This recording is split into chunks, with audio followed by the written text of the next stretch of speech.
What's up everybody, James Reeves, TFBTV. Just got back from a very successful SHOT Show, really enjoyed SHOT Show 2020. I enjoyed bringing you guys the coverage, as did the entire TFBTV team. Big news, as most of you probably know, we started a new channel called TFBTV Showtime.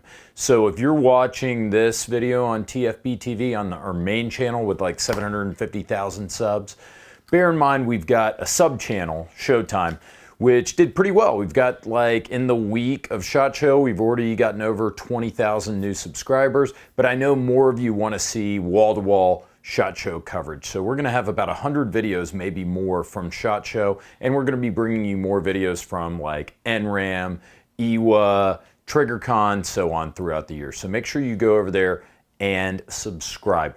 I'm gonna be doing 4 top 5 videos from SHOT Show. We're gonna be doing rifles, pistols, PDWs, and like just other gear that we saw at SHOT Show, because we've never really given a whole heck of a lot of coverage to non-gun things in the past, but at SHOT Show there's always cool stuff that I feel like I need to bring to your attention. So we're gonna do rifles and pistols on TFBTV main, and then on the sub-channel TFBTV Showtime, we're going to be doing the PCCs and submachine guns, and like the other category. Quite a bit of bitching about SHOT Show 2020 this year. A lot of people said, oh, SHOT Show this year, SHOT Show 2020 was just meh, and once you go to one SHOT Show, you go to all of them, and I hate that attitude, because SHOT Show is like Christmas.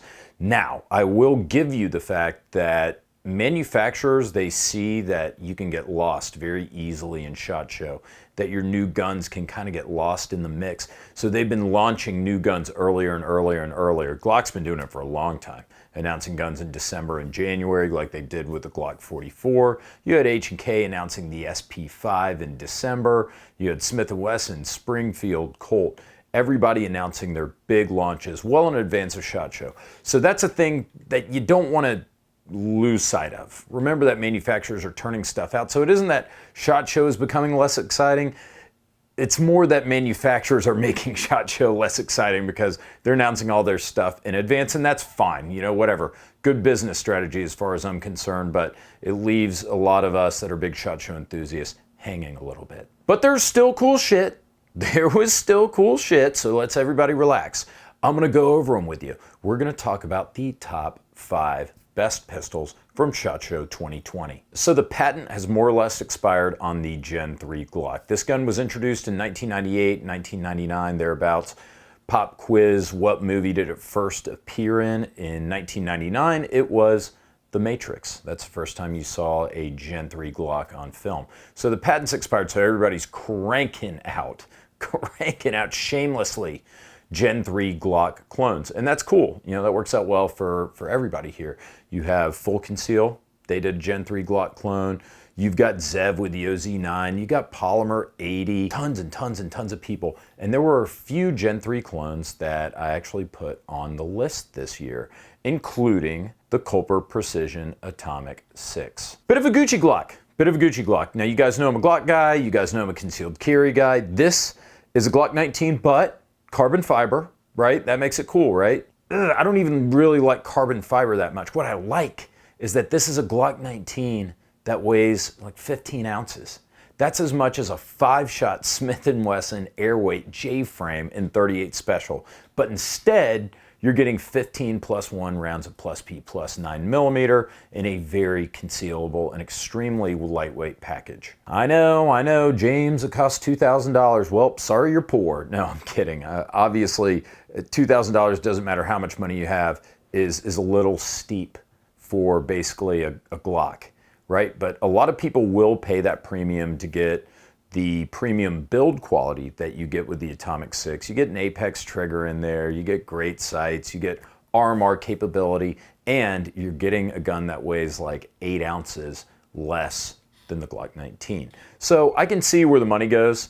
Most of you, I feel like, justifiably, again, whenever you guys bitch about price, I'm right there with you, man. I'm willing to shell out more than the average guy, but I get it when you guys say that's way too much money. Is this? I don't know. But look, at the end of the day, it was cool, it was innovative, so it's number 5. Ugh, now talk about the other end of the spectrum. I didn't want to put this on the list, guys. I didn't want to put it on the list, but this was the #1 video from SHOT Show 2020. You guys watched this video well over 50,000 times, like the first day it came out. And then it got demonetized. Then I appealed it twice to YouTube, and they said, no, we're going to demonetize this piece of shit. And I don't blame him, and I'm not even upset about it, because you guys love the $299 Gen 3 Glock clone, the PSA Dagger. You filthy, unsophisticated Philistines. I can't believe you. Just spend another $100, $150, get the real deal. No, I'm kidding. I'm kidding. I think that this is really freaking cool. I went over, that's why it's on the list. I put it on the list. It's #4, it's my controversy slot. #4 is always the controversy slot. But this is a $299 Glock 19. And I talked to the boys at PSA, and those gents told me it's pretty straightforward. A nice, compact 9mm handgun. It's built with all stainless steel internals on the top. We've milled the slide ever so slightly, reduced a little weight, make it look really nice. Metal sights, okay? Traditional rifling on the barrel, all set, good to go. But really, the market disruption with this one's going to happen at the price point. You're getting everything you get, $299. But I would say feels better on the contour, feels better on the grip than any other $300 handgun on the market, and it carries a 100% full lifetime warranty. I mean, let's not mince words here. There's some Glock parts compatibility that we've got. Sure. And I mean, I'm guessing it's probably in the neighborhood of 99 to 100%. Not 100%. It just very coincidentally, if you want to put a Glock trigger in there, you want to use Glock sights, mag release, all that, you're good to go. So not only can you get in for like $300, but you can get like a tactical version for a little bit more. They're doing a lot of different things. I gotta say, the frame felt great. Sue me. The frame felt pretty freaking good. Like, I thought it was ergonomic. Now for $299, they had to have cut some corners somewhere. I'll tell you, the fit and finish wasn't exactly what you would expect from Glock, but it wasn't bad either. And for $299, I mean, this thing is going to shut down. It's absolutely gonna shut down the lower end, less expensive pistol market. High Point's still gonna be there battling for their like $100, $150 gun niche. They're still gonna own that, but man, guns under $300, like that range, price range from $200 to $400, look out. #3, kind of a cheat, the Flux M17. First of all, these guys are super cool. I've dealt with them in the past. I did a video that you may remember. It was like Flux brace. You guys remember like the switchblade style brace, and it's just barely there. And you can put that on your Glock. You can conceal a Glock with it, and you've got like a brace whenever you want it. Deploys very quickly. I did a PDW versus brace because a lot of people were like, okay, well, with the Flux brace, why even have an SMG or a PDW? And I said in that video, and I stand by this, a PDW or an SMG is gonna smoke a braced handgun 100% of the time. And the guys at Flux were like, hey man, cool video. Like, we agree with you, you're right. And you acknowledge the fact that this is a really dope brace, which it is, and concealable and lightweight and just fun to mess with. I thought it was well conceived. I don't think it replaces an SMG or a PDW, but it comes pretty damn close. Well, Flux rolled out the next generation, and that is the M17. This thing's basically a 320 frame that has like a brace built into it. It's really freaking cool, really smooth. The quality is there, it feels good, it works well. Just listen to the guys at Flux. So instead of building around the plastic frame, we could just start over basically and go from the ground up, and that allowed us to do an integral optic mount, that makes a big difference. Yeah, I see that you got like so you can mount a pick rail or different. These work with almost all mini red dots. And then you've even got your irons underneath there. Oh, yeah, okay, so you got, Yes. I mean, that's pretty neat. I'm really excited to get my copy. They said that mine's on the way. Can't wait to check it out. That's why it's #3. Oh, here we go again. Back with a big dollar competitor. I thought that the SIG P210 Carry was pretty rad. It's gonna be like $1,200 or something like that, but guys, we're talking about like one of the best tournament/marksman pistols of all time, the SIG P210, but SIG said, screw it, man, let's make it so you can carry it. So it's a little bit heavier than your average gun, but that is because it uses an alloy frame. An alloy frame, just like with a SIG 226, 229, 228, and a steel slide, of course, like a steel upper on an alloy lower. A lot of guys don't like polymer. They want their metal frames. A lot of guys want more weight. Makes it very shootable, I'll say that, but it's thin, about an inch thick, just like any other single stack gun. And I think you're getting 9+1 rounds. You know, SIG, you guys tell them about it. So this is the 210 Carry. It is an aluminum framed 210, and it has all the features that 210s have. It's single action, you know, it's a single action pistol. It has 210 accuracy. That's what this gun is known for. Since 1949, it's been hailed as one of the most accurate production firearms out there. So why not make it in a Carry version? We actually cut the 5-inch slide down to a 4-inch slide. So we got a 4-inch, about actually 4.1-inch slide, but we also added front and rear serrations. You gotta make it like a Carry type pistol, right? Right. We took away the adjustable target sights and added SIG light sights on this one, and of course the target grips, the big wood target grips, which are great for target shooting, were Not replaced. necessarily for carry, yeah. No, it's a little big, but we replaced them with these slimline G10 grips. I think this is neat because it's a high-end tuxedo gun. It's an awesome, like a viable carry piece. It's going to be reliable, it's going to be accurate, but SIG did everything that you would do if you wanted to take a really accurate marksman pistol and make it carryable, right? Carryable.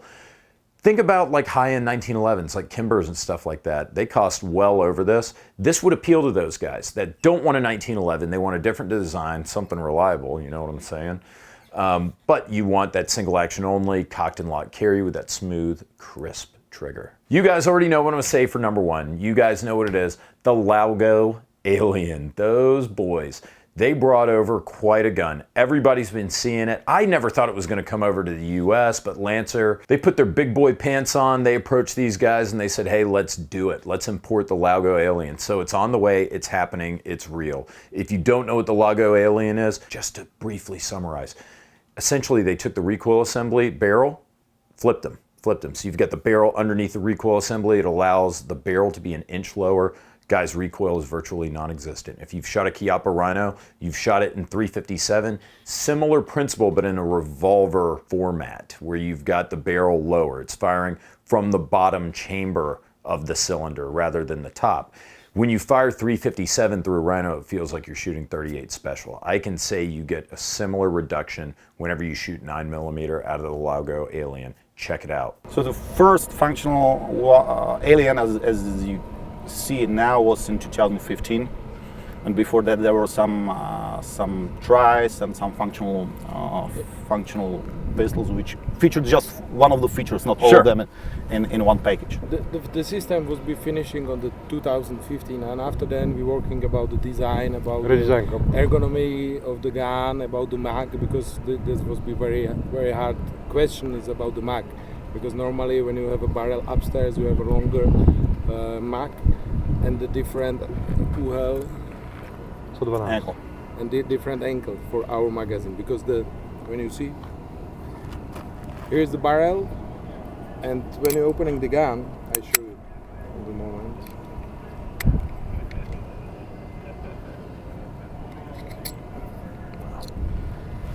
That's incredible.